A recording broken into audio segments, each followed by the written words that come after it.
반가. 안녕하세요. 박용덕입니다. 공인중개사법 하루 3문제 기출 보객이 시간입니다. 여러분 아직도 구독 안 해주신 분들은 구독, 좋아요, 알림 설정 해주시면 큰 힘이 되겠습니다. 자, 그러면 29회 20번 문제부터 풀어보도록 하겠습니다. 개업공인중개사, 갑의 소속공인중개사 을이 중개 업무를 하면서 중개사물의 거래상 중요사항에 관하여 거짓된 은행으로 의뢰인 병의 판단을 거르치게 하여 재산상 손해를 입혔다. 틀린 것입니다. 1번 지문 보겠습니다. 을의 행위는 자격정지 사유에 해당된다. 예, 우리 암기 프린트는 11번에 있고요. 금지행위하면 소속공인중개사는 자격정지, 개업공인중개사는 임의적 등록 취소 또는 업무정지 사유입니다. 자, 그 다음에 거짓된 은행하면 매무수거, 관직상투, 시공시 이렇게 기억했죠. 1년 이하의 전액이나 1000만원 이하의 벌금입니다. 그리고 개업공인중개사는 등록을 취소할 수 있습니다. 그를 고용한 직원이 잘못한 행위도 그를 고용한 개업공인중개사의 행위로 보기 때문에요. 자, 그 다음에 4번 을 소속공인중개사가 징역 또는 벌금형을 선고받은 경우 갑 개업공인중개사는 을의 위반 행위를 방지하기 위하여 상당한 주의와 감독을 게을리하지 않았다 하더라도 벌금형을 받는다. 이게 틀렸네요. 양벌규정, 벌금형은 상당한 주의와 감독을 게을리하지 아니한 경우에만 벌금형을 받습니다. 감독을 게을리하지 않았다면 벌금형 받지 않습니다. 감독을 게을리하지 않았다 하더라도 벌금형 받는다 했는데 게을리하지 않았다면 벌금형 받지 않고요. 상당한 주의와 감독을 게을리한 경우에만 벌금형을 받습니다. 즉 과실책임이 되겠습니다. 형사책임은 과실책임이고 민사책임, 행정상 책임은 무과실책임이죠. 법 제50조 양벌규정이 있습니다. 형사책임은 과실책임입니다. 병의뢰인은 갑 개업공인중개사에게 손해배상을 청구할 수 있다. 그렇습니다. 직원이 잘못하면 직원에게도 손해배상 청구할 수도 있고 사장에게도 손해배상 청구할 수 있습니다. 그러나 만약 손해가 1억 발생했으면 직원한테 1억 받고 사장한테도 1억 받고 2억 받는다는 뜻은 아니죠. 한 사람한테 1억 받았으면 나머지는 받을 수 없습니다. 만약 직원이 배상해야 될 것을 사장이 직원을 대신해서 배상했다면 사장인 개업공인중개사는 직원에게 구상권을 행사할 수 있습니다. 따라서 정답은 4번입니다.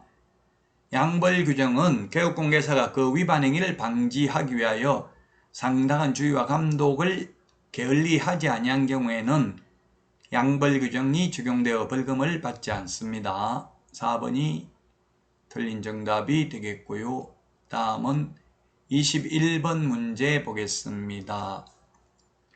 매수 신청 대리인 등록에 관한 설명으로 틀린 것입니다.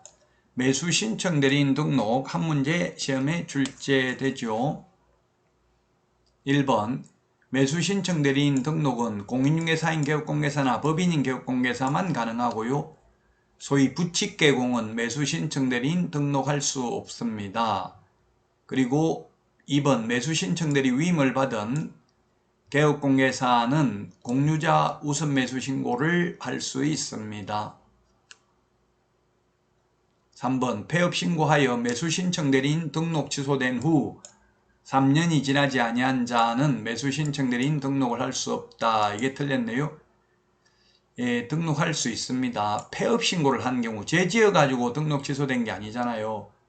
폐업 신고에서 등록이 취소된 경우 등록 취소되고 3년 지나지 않았다 하더라도 다시 등록할 수 있습니다. 중개사무소 개설 등록을 했다면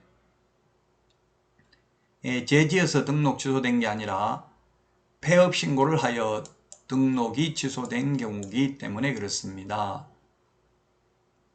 자, 그 다음에 4번에 보면 자격 취소된 경우 등록을 취소해야 되고요. 매수 신청 대리인 등록 취소해야 되고, 갑은 매수 신청 대리권의 범위에 해당하는 대리행위를 할 때는 매각장소 또는 집행법원에 직접 출석해야 됩니다.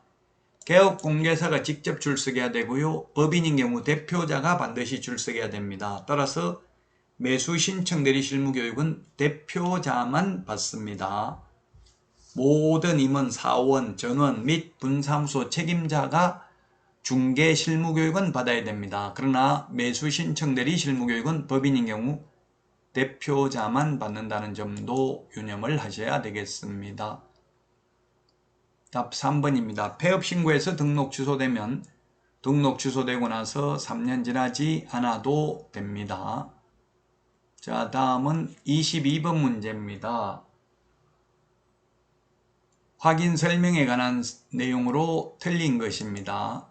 확인 설명이 우리 공인중개사법상 가장 중요하죠.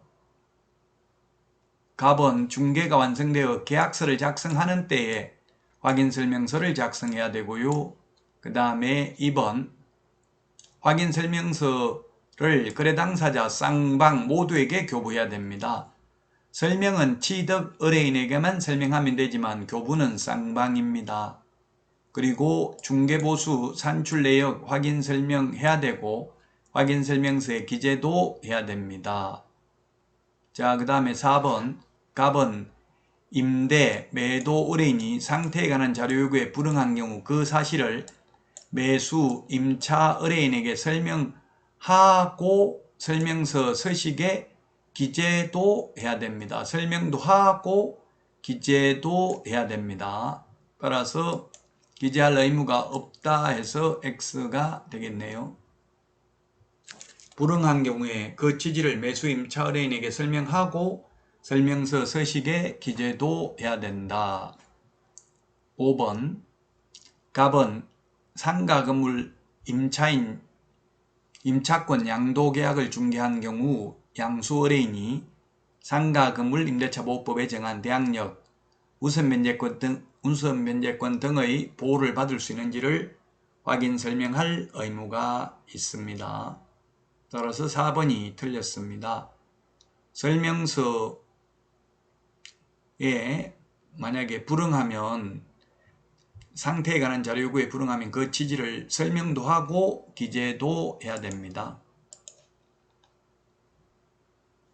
따라서 정답은 4번이 되겠습니다. 여러분 많은 도움 되셨나요? 도움 되셨다면 구독, 좋아요, 알림 설정 해주시면 감사하겠습니다. 오늘도 여러분 숙제가 아닌 축제 같은 하루 되시기 바랍니다. 다음 시간에 다시 찾아뵙겠습니다. 안녕히 계십시오. 안녕.